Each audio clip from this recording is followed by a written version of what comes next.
But I'd also like to join you in welcoming both our advisors and distinguished guests and the rest of the guests here to both celebrate the 25th anniversary of the HNRC, but also more importantly to look at what challenges lie before us in terms of the central nervous system complications of HIV.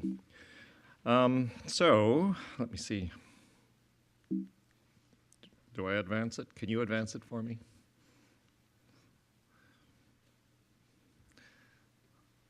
Am I doing? Oh, here we go. All right. Those of you listening, sorry, small technical error. Well, in the beginning, I'm actually going to skip through this and then come back. In the beginning, we were fortunate, we meaning those of us interested in central nervous system complications and the neuropsychiatric aspects of HIV, to be at a university where some of the real leaders in the research and treatment of HIV/AIDS were. And these included Doug Richmond, who's here with us, Stephen Spector, Alan McCutcheon, as folks who really defined the condition, did some of the early studies on pathogenesis and early foundational studies on treatment involving initially zidovudine and then other drugs. So having this rich nexus at UCSD, I think, allowed those of us who were interested in this other aspect to piggyback, in effect, on the efforts that Doug and Alan and Steve were pursuing. And at that time, which was the early 80s, there were case reports already coming out, even before we knew HIV was the culprit, when we called this thing GRID, gay-related immunodeficiency, reports of dementia, of other neurologic and neuropsychiatric complications. And so it stood to reason that if we saw these things in some patients in very advanced disease, there must probably be an earlier and prodromal phase. And so it's with that idea that we began investigating, performed some of the first sort of comprehensive neurocognitive studies of a small number of people who were parts of studies typically that Doug and Steve and Alan were doing. We had very modest beginnings, actually. I like to tell the story that Alan McCutcheon actually allowed Hamp Atkinson and myself to hang out in the basement of the UCSD Medical Center, where he had a lab and happened to have an office he wasn't using very much, a very tiny office, as I recall. And he said, well, you could see your patients there. And so really, Hamp and I began by personally examining these individuals.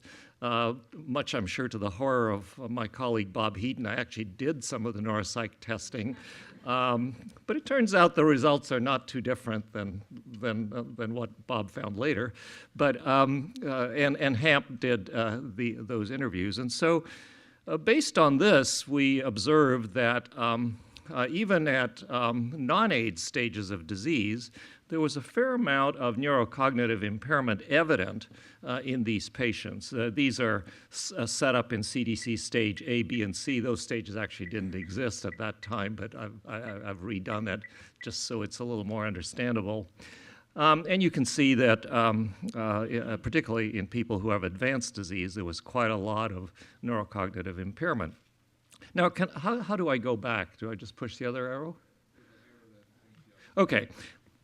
Now, simultaneously, and this is what I found to be great about the UCSD environment, Clayton Wiley, who was in the Department of Pathology, was working on the neuropathology of HIV. Excuse me. And he was one of the first to show that HIV proteins were localized in the macrophages and microglia in the brains of people who died with this disease.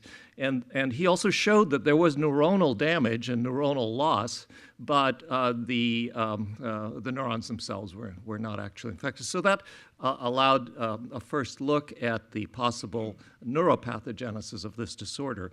And so based on these kinds of early observations, we proposed the development of a comprehensive program of research into HIV/AIDS, which included neuropathology, neuroimaging, neurocognitive testing, psychiatry, very close, of course, collaborations with infectious disease and virology and so forth, to look fundamentally at what is the phenomenology, what is the natural course, what is the underlying pathogenesis, what are the mechanisms, in other words, what are the implications of these cognitive conditions, and is there anything we can do about them? And so I've listed there, some of the main themes that we were interested in. Well, in terms of the pathogenic mechanisms, again, benefiting from our close relationships with people with multiple disciplines, Bob Heaton and I and others were able to work with Eliezer Maslia, who had come in actually from the Alzheimer's disease field and had been looking a lot at synaptic and dendritic injury in that condition. And he was able to apply some of these techniques to the HIV area. And it turned out that if you looked at the neurocognitive performance of people before they died, and then related this to synaptic and dendritic injury after death, there was actually a pretty good correspondence. And that suggested some of the early possible mechanisms of this kind of injury. Now, another question we were very interested in is, so what? A lot of these cognitive complications were not devastating. People weren't fully demented, so did it matter? And it turns out that it does matter. Here are some data from Tom Marcotte, where he did a very interesting study. He actually had driving instructors go on the road with people with HIV and then track the errors that they made in driving. And it turns out, maybe not unexpectedly, that people with these neurocognitive complications made more mistakes. Now, they didn't necessarily have more accidents, but they made more mistakes that could produce accidents. And then here's some other data on another topic that's important in everyday life, and that's medication adherence. And it was shown that neurocognitive impairment was associated with poorer adherence and accuracy in taking medications. Well, since the HNRC began, certainly there have been huge advances in the treatment of HIV. And in fact, as everybody knows, people are now living long lives and may actually be able to live out their natural life with appropriate treatment. And that raises the question, well, do these neurocognitive things still exist? And again, do they matter? And here are data from this large charter study that indicate, yes, indeed, we still see these complications. I apologize for the slide. I'm always complaining that our artists like to put purple on black background so you can't see all the histograms very well. But what it's really showing is that if you compare the blue bars, which are the 1987 study, yellow bars, which are a 1995, that is pre-CART, but post-multiple therapy, and then the purple, which I don't know if you can see it, which is the 2010 CART-era studies, that basically at various stages of disease, you still see these neurocognitive complications. Oh, I insulted the slide so much that they turned it off. Welcome to Ready. Okay. Again, we see less of the very serious dementia, but we still see these complications. So the question is why, and does it matter? Well, on the does it matter, again, these are some data from Charter that show that compared to people with HIV who do not have any neurocognitive findings, those that have mild deficits actually, over time, if you track them, are more likely to develop everyday function problems. Everyday function problems defined as more difficulties, for example, with work, Please enter your access management code, of followed by the household # activities, various other kinds of things. So we argue that it matters, or certainly it can matter to some people. Now, another aspect of why is, is it the case that people are not being treated well enough? And these data from Charter show you that the people who do best neurocognitively are those that never had a nadir CD4 below 200 and who are currently undetectable, on treatment and undetectable. So this provides, I think, some indirect evidence that certainly vigorous treatment, effective treatment is important, but also raises the important question of how early should you treat and how aggressively, and that's, of course, very much at the forefront of the cure agenda as one of the main points of focus from the NIH. Please stand by.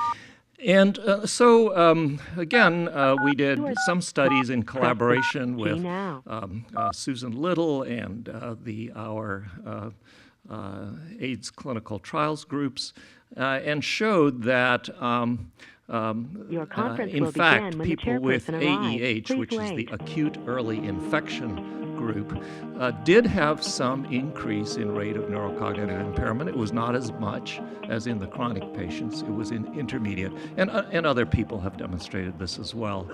And here's some data from Bo Ansis, who looked at activation at blood flow change post presenting of certain kinds of stimuli, and showed that activation was greater in people who are HIV positive. And you can see this kind of stair-step effect for the lenticular nuclei again that suggests that as people progress more, they have more difficulty recruiting their neural networks to address a task. So both cognitive and functional neuroimaging data converge. More on the why question, why persistence. Of course, one possibility is that even though we think people are being treated very well, maybe they're not being treated as well as we think. And so Scott Latender and his colleagues have been, and Ron Ellis have been very interested in detection of virus in CSF, and particularly very low level. And it turns out that if you use a limit of detection of 2 copies, it is the case that people who have more than 2 copies, but less than 50 typically, have more cognitive impairment than those that do not. And then that raises the question of how effective are some of our treatments, particularly with respect to the CNS. There's a whole story, of course, that's developed about optimally penetrating agents into the CNS. I'm not going to get into that right now, but that was one of the spin-offs is to look at treatment optimization. The other issue on why is, well, what else do people with HIV bring to the table? And what they bring to the table could cause persistence. So this is just an example from our associated NIDA study on methamphetamine. And what you can see is that, again, people who have both methamphetamine addiction and HIV tend to have more cognitive impairment than people who have only a single risk. And plus, again, data from Eliezer Maslia's group shows some of the neuropathic underpinnings of that in terms of loss of interneurons in the meth-using HIV-positive people. To start your conference, press 1. And here, another possibility that's been very lively, of course, is that as people live longer, do they either age prematurely, or is there some interaction between aging and CNS disease or other organ disease for that matter? And these data from Ian Everall, who used to be with our group, show interestingly that there is a greater tendency to find alpha-synuclein in the brains of 55 to 65-year-olds than you would expect. So again, suggesting the possibility that one of the mechanisms of persistence is protein mismanagement, if you will, that is contributing to these conditions. Okay. Right. Okay. Is that my last slide? Okay. So I'd like to then set the stage for the rest of the speakers who will be talking about some of the current HIV CNS-related research that we're doing, again, which focuses on issues of mechanisms, also of prevention, and of cofactors. I did skip over. Can I go back to just one slide so I can acknowledge the founders? I skipped over that. Here we go. Where are they? Okay. Those were the days, my friends. You can see some rather younger-looking people, including myself. I don't think I have a pointer here, or do I? Oh, yes, I do. You can see some usual suspects here. Here's Stephen Spector. Where is this? Here's Alan McCutcheon. And is that Bob Heaton hiding there? Could be Bob Heaton. And who else am I missing in some of the early? And Hamp. There's Hamp Atkinson, whom I mentioned, and for whom this hall is named. Atkinson Hall. Welcome to Ready Talk. It's a joke. Please enter your 7-digit access Unfortunately, code, also, followed by we've the been in pound key. business long enough that some dear colleagues have passed on, and here's Leon Thal, and Nelson Butters is over here. Thank you. Please stand by. Early stages of this. So anyway, thank you very much. If you are the This is a very chairperson, brief press the star key introduction. now. Oh, I see, Alan, you're Please here enter now. your chairperson Thank you, passcode, Alan, then for press allowing us pound. to use the basement cubbyhole to get this whole thing To started. start your conference, Okay, thanks. want your